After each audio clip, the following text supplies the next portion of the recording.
ऋषियों ने आयुर्वेदिक के ग्रंथों का इतना सार अध्ययन करके समाज के आगे रखा है 14-15 ऋषियों ने कि आज के वैद्य भी दंग रह जाए, डॉक्टरी विज्ञान तो पीछे रह जाता है। रोग क्यों होते हैं?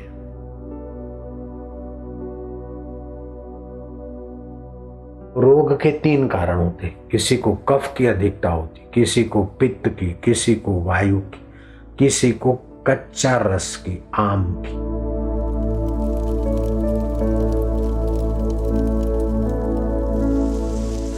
बरसात का पानी में स्नान अथवा बरसात का पानी का सीधा उपयोग नुकसान करेगा।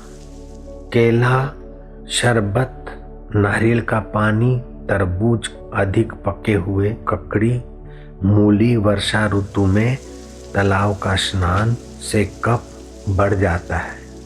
ये खाने से कफ पैदा होता है। अगर हो गया है तो भस्त्रिका प्राणायाम, ब्रह्मरंध्र में कफ है तो भस्त्रिका प्राणायाम उसका अचूक इलाज है।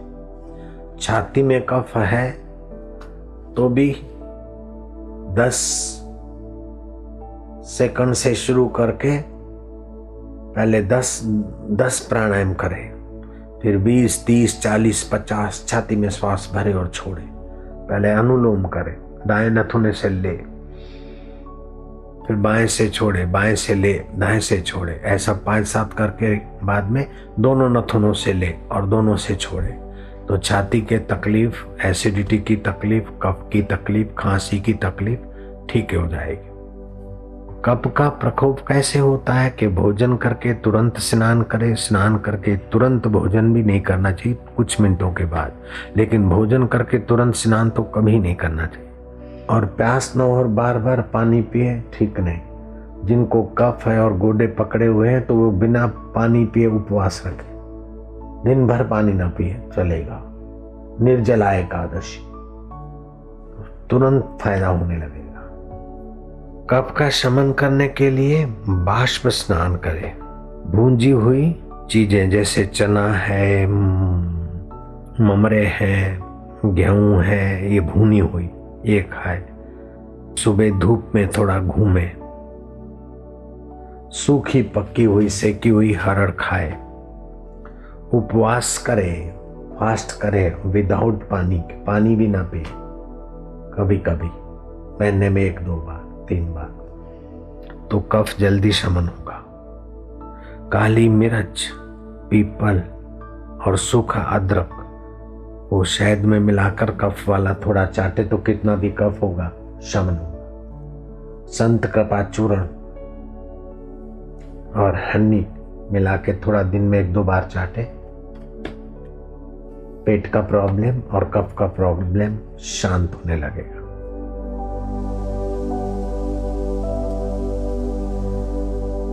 वायु प्रकोप कैसे होता है कि भोजन के बाद तुरंत पैदल चलना, जल्दबाजी का काम करना, दौड़ना, आग तापना, सदा घूमते रहना, मैथुन और वृद्धाओं के साथ, अपनी उम्र से ज्यादा उम्र की महिला के साथ, पत्नी के साथ व्यवहार संभोग करना, मन निरंतर संताप में रहे, अत्यंत सूखा भोजन करना, ज्यादा उपवास करना, कलह करना, किसी के साथ जूझते रहना, कटु वचन बोलना, भय और शोक से अभिभूत होने वाले को वायु प्रकोप होता है। और आज्ञा चक्र में ध्यान करने वाले को भी वायु प्रकोप होता है। बुढ़ापे में लगभग बहुत लोगों को, करीब सबको वायु की तकलीफ होती है वृद्धावस्था में। तो उसका शमन क्या है कि केला पका हुआ, बिजोरा, नींबू, चीनी डाल के शरबत बनाए, उससे वायु शमन होता है। ताजा तक अर्थात ताजा छाछ, खट्टा न हो, वो वायु शमन करेगा। भैंस का मीठा दही, शास्त्र और भैंस के दही की हिमायत कर रहे। भैंस का ताजा दही वायु शामक है। आज हमने भैंस का दाई खाया, क्योंकि उम्र हो गई तो थोड़ा बहुत कभी यहाँ ध्यान ज्यादा करते वायु होता है, तो भैंस का दही खाया थोड़ा।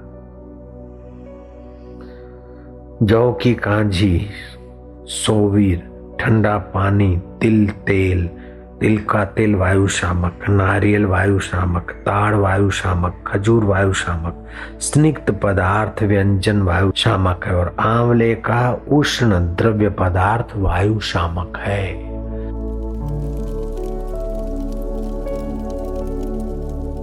जिनको पित्त की तकलीफ है वे अगर भूखा मरी थोड़ी भी करें तो मणिपुर केंद्र में क्षोभ पैदा होता है और पित्त बढ़ता है।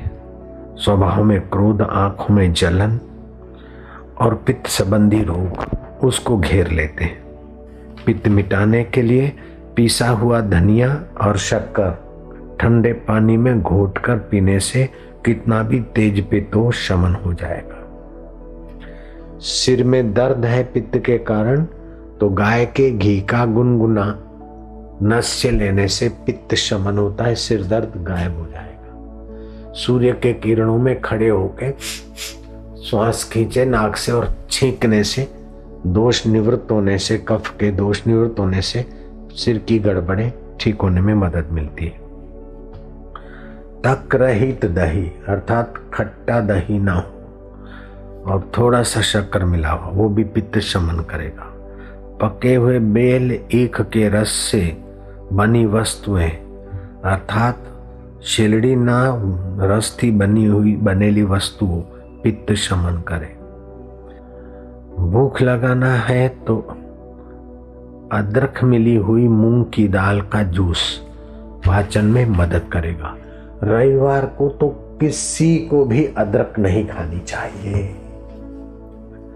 और सब दिनों में श्रेष्ठ दिन, सप्ताह के सब दिनों में श्रेष्ठ दिन इतवार रविवार माना जाता है, वो मेरा ही स्वरूप है।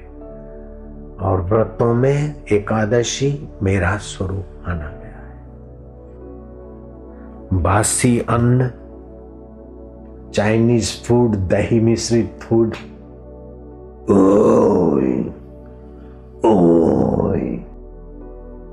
एसिडिटी बना देगा।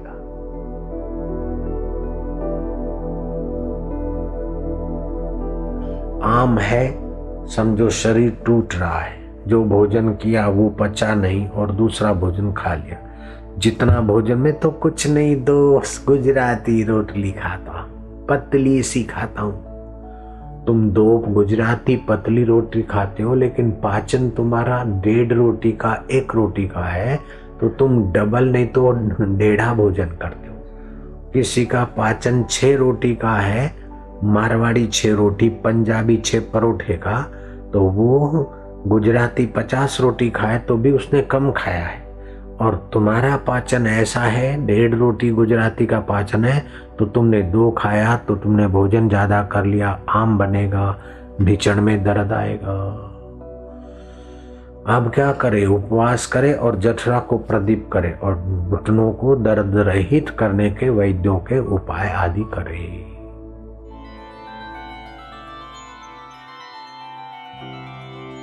त्र्यंबकम यजामहे सुगंधिम पुष्टिवर्धनम उर्वारुकमिव बंधनात् मृत्युर्मोक्षमामृतात्। ये आरोग्यवर्धक आयुवर्धक मंत्र है। दूसरा एक मंत्र है यमराज का, कोड वर्ड है, जो किसी मंत्रों से, किसी औषध से, किसी वैद्यों से, डॉक्टरों से बीमारी ठीक नहीं होती, तो ये स्पेशल मंत्र है, ये बीज मंत्र है। जैसे किसी खास राष्ट्रपति का फोन जाए तो कठिन कार्य भी फिर ऑफिस वालों को सुगम करना पड़ता है, ऐसे यमराज मृत्यु के देवता, उनका बीज मंत्र है, उनका सेल्यूलर नंबर है। वो सेल्यूलर नंबर लिख लो। कहीं ऐसी मुसीबत हो, जरा जरा बात में नहीं उनका वहाँ डिस्टर्ब करना। देखना अब किसी इलाज से ठीक नहीं होता मरीज, तो फिर श्रद्धा भक्ति सहित चित्त वाले को इस मंत्र से बहुत फायदा होता है। यमराज का मंत्र है ओम क्रौम, जहाँ बिंदी और ओम आता है ना तो वो समझो शांति देने वाला होता है। ओम क्रौम ह्रीम आम वैवस्वताय धर्मराजाय भक्तानुग्रह कृते नमः। ये उनका बीज मंत्र है, ओम क्रोम ह्रीम आम। ये सेल्यूलर का उनका खास नंबर है, यमराज का सीधा टेलीफोन नंबर है, कोडलेस है यमराज का। ओम क्रोम ह्रीम आम। यमराज के साथ तुम्हारे चित्त की प्रार्थना का संबंध जुड़ गया। फिर कहोगे वैवस्वताय धर्मराजाय भक्तानुग्रह कृते नमः। भक्त पर अनुग्रह करो, मुझ पर अथवा इस पर, काम हो जाएगा। ओम क्रोम ह्रीम आ वैवस्वताय धर्मराजाय भक्तानुग्रह कृते नमः। तो जहाँ हकीम डॉक्टर ऑपरेशन फलाना ढिंगड़ा सब थक जाता है, आखिरी समय में समझो अब लग जाओ इसमें। समझ में आता है, जो भी मोटे मोटे हैं बचपन से ही जो बीमार रहते हैं उनके लिए भी ये मंत्र काम करेगा।